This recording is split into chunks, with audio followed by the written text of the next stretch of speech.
Okay, let's unpack this. You've sent over a fascinating collection of news snippets from something called Infodrone, dated early May 2025. That's right. It really looks like a pulse check on what's happening in Montreal and the surrounding areas. Absolutely. It covers quite a bit of ground. Yeah, we've got everything from huge housing plans and infrastructure updates to, local park renovations and even a new car-sharing service. A real mix. So our mission in this deep dive is to pull out the most interesting bits for you, the key insights from this stack of info. Kind of connect the dots. Exactly. Give you the so what without overwhelming you. Ready to dive in? Let's do it.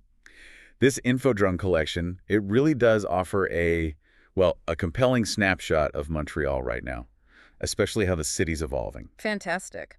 Well, let's start with something massive. Housing. It seems the Montreal Metropolitan Community, the MMC, has some really ambitious plans. 75,000 new units potentially, that number jumps out? Right, in vacant parking lots and underused commercial spaces. Right. Wow. It's a big number. And the concept itself is interesting, repurposing that kind of land. And the aim, it says here, is creating complete neighborhoods, with parks, schools, all the essentials nearby. Yeah, the idea is not just to build housing blocks, but actual communities. And they're also emphasizing preserving farmland and natural areas, which sounds tricky. Balancing act, maybe? Definitely a balancing act. That's often the toughest part with these large-scale urban projects. How do you add density without sacrificing green space or paving over valuable land? So what are the implications? Logistically, societally, a project this big, what kind of innovative planning does this even look like? Well, the scale itself is fascinating, repurposing these spaces like parking lots. It has huge potential, but also, big hurdles. Like what specifically? Beyond just the obvious logistics, utilities, transport links, you've got political challenges. Different boroughs might have different ideas. Right, getting everyone on the same page. Exactly. And funding, approvals. Historically, these massive plans can get delayed or scaled back because of that stuff. Planning-wise, you might see a real push for mixed use.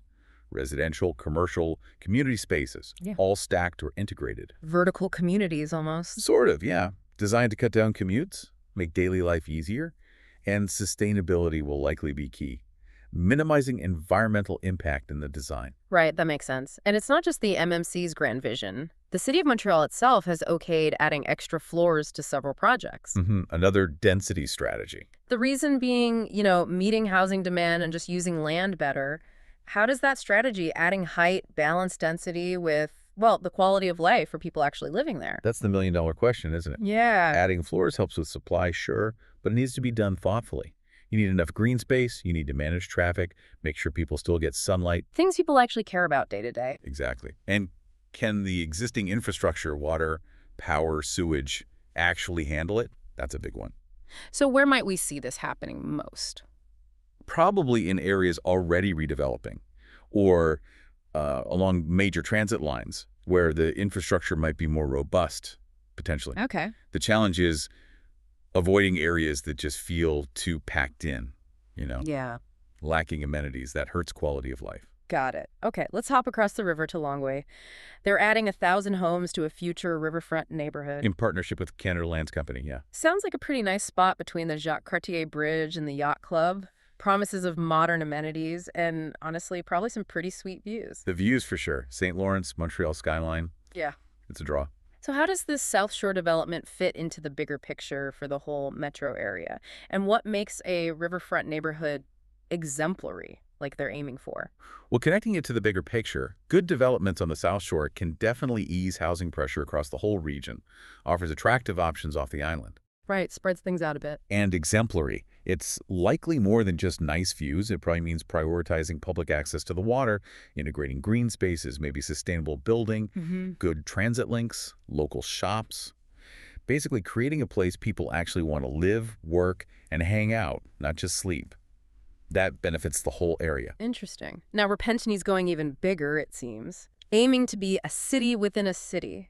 Ambitious real estate projects. That's a bold statement. City within a city. It is. The goal is a dynamic, integrated urban environment, high quality of life. What kind of innovative projects might they mean?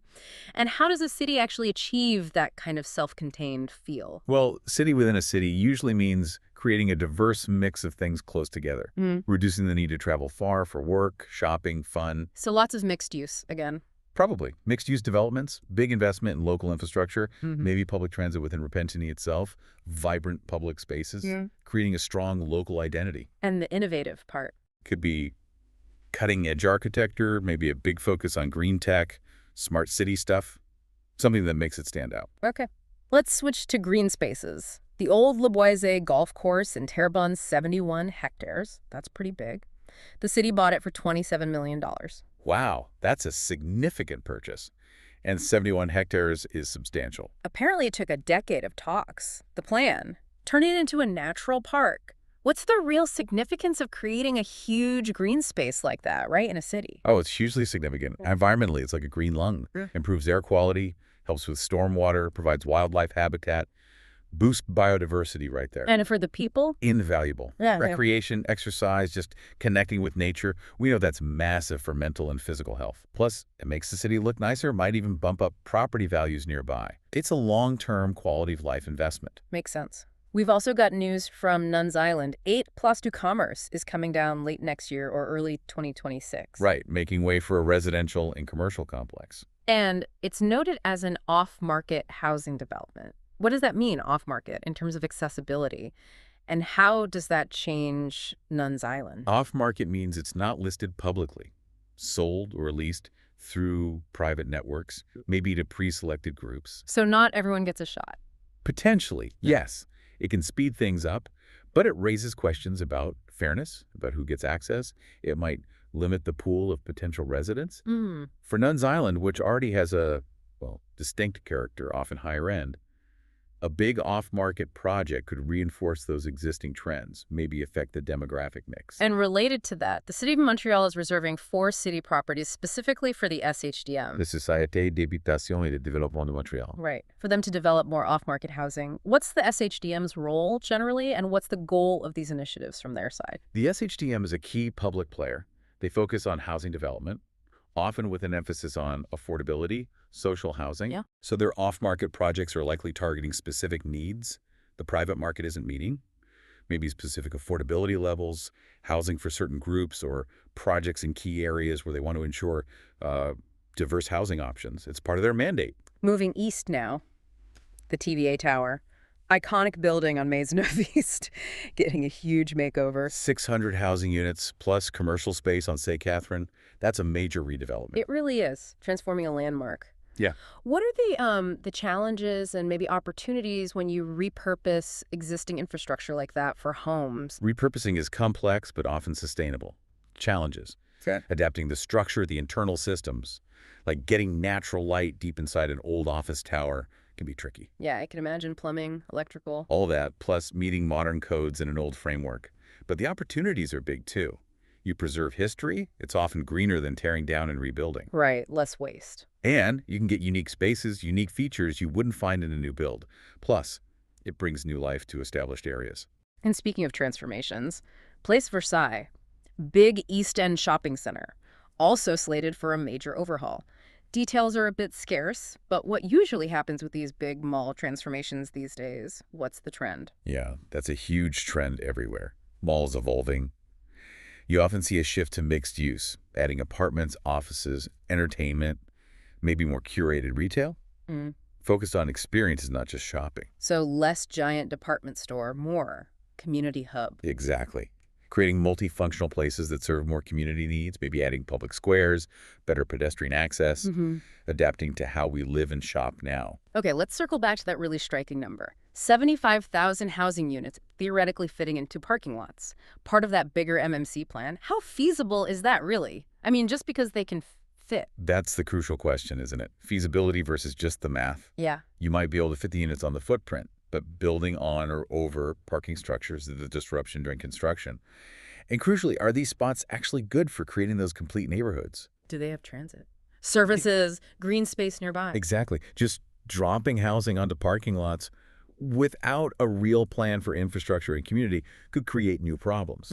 It highlights the potential of underused land, sure, but success demands incredibly careful, holistic planning. Absolutely. Okay, shifting gears a bit. Despite all this building, finding affordable rentals in Montreal, still tough in early May 2025, it sounds like. That tends to be the persistent issue, yeah. But Infodrone does point out some neighborhoods still had attractive two-bedroom options. It mentions 6 specific areas the publication digs into. We don't have the names, but generally, what makes a Montreal neighborhood more affordable? And what trade-offs do renters usually face? Generally, affordability correlates with distance. Further from downtown, major job centers. Yeah. Often means longer commutes. Makes sense. The housing stock might be older, maybe less renovated.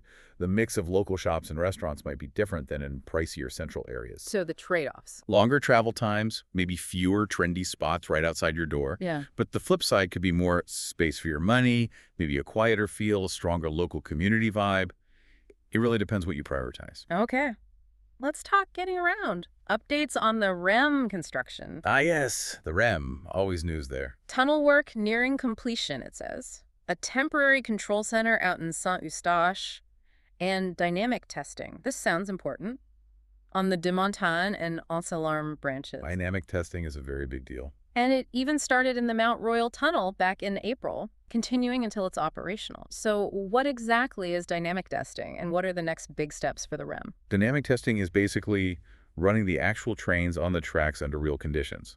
Testing everything together, the trains, tracks, signals, power, the whole system. Like a full dress rehearsal. Exactly. It's essential to find and fix any glitches before opening to the public. The fact it's happening on multiple branches, especially the tricky Mount Royal Tunnel, shows real progress. So, next milestones. Finishing this testing successfully, getting all the final safety approvals from transport authorities, and then the big one, announcing opening dates for these sections. Okay, exciting times for transit users.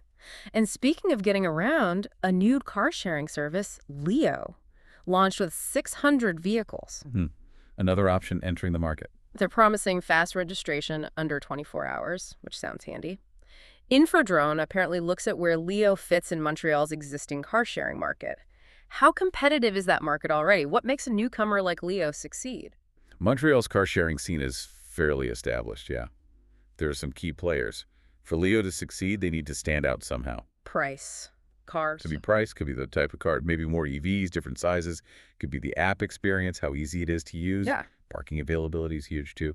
Or maybe targeting specific areas or users not well served now. That fast registration is a good hook, though. Definitely a user-friendly touch.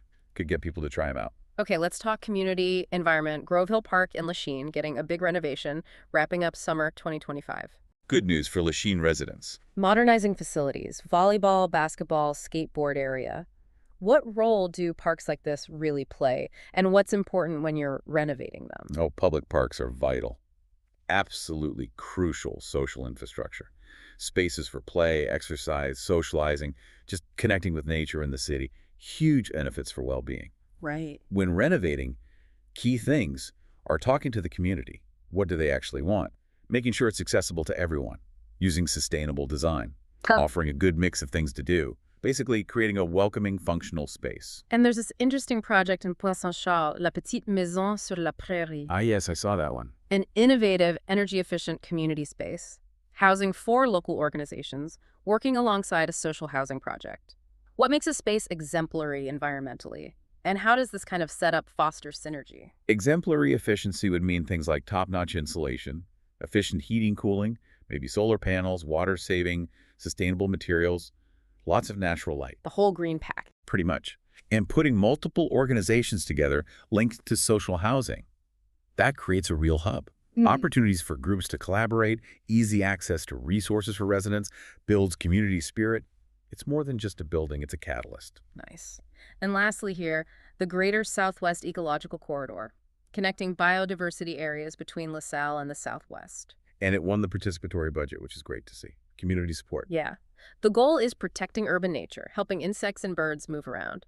Why are these corridors so important in cities, and what can people practically do to support biodiversity? Corridors are vital because cities fragment habitats. These pathways let wildlife move between green patches, find food, mates, avoid being isolated. Essential for healthy ecosystems, pollination, things like that. Then what can we do? Support green spaces, big and small. Plant native species, trees, flowers, cut out pesticides. Create pollinator gardens, even small things on balconies, water, shelter, food sources. It all helps build a more nature-friendly city. Okay, let's touch on culture and leisure. Montreal's food scene obviously famous. Diverse restaurants, festivals, Infodrone highlights some notable spots. What makes Montreal's food scene so special, do you think? It's that incredible mix, isn't it? The deep French roots blended with influences from all over the world thanks to its multicultural makeup. Yeah, you can find almost anything. Exactly. Classic Quebecois, French bistros, but also amazing global cuisines, innovative fusion. In early May, Infodrone might have focused on spring menus, seasonal stuff, maybe previewing summer food festivals. Those are huge here. Yeah, really It's just a city that genuinely loves food and embraces culinary diversity. And when spring hits, terraces pop up everywhere. Essential Montreal life, Infodrone says. Why are terraces such a big deal here? How do they weave into the city's social fabric?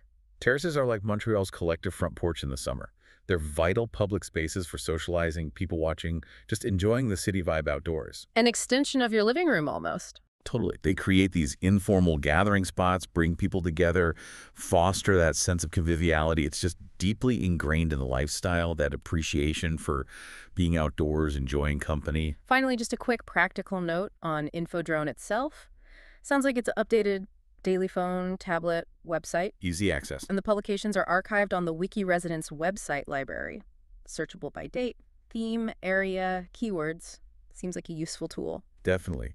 In a city changing as fast as Montreal, having organized, timely info on housing, transit, community projects, that's really valuable for anyone living here or interested in the city. So what does this all mean for you listening? This deep dive into early May 2025 Infodrone. It really paints a picture of a city on the move, doesn't it? Constant motion, yeah. Tackling big challenges, especially housing, but also investing in quality of life. Right, grappling with housing through all these different ambitious projects, investing in transit and green spaces, celebrating its culture. But here's where it gets really interesting. How it all connects. Exactly. Think about how these interconnected developments, the push for density, the REM expansion, new community hubs, ecological corridors, how might they all shape your experience of Montreal in the years ahead? Yeah. What stands out most? What questions does it spark for you? What trend seems most significant? What shift feels like the biggest deal? This Infodrone snapshot gives us clues, but the stories are still unfolding. Constantly evolving. We hope this deep dive has given you a clearer, maybe more insightful look at some of the key things shaping Montreal right now. Lots to think about.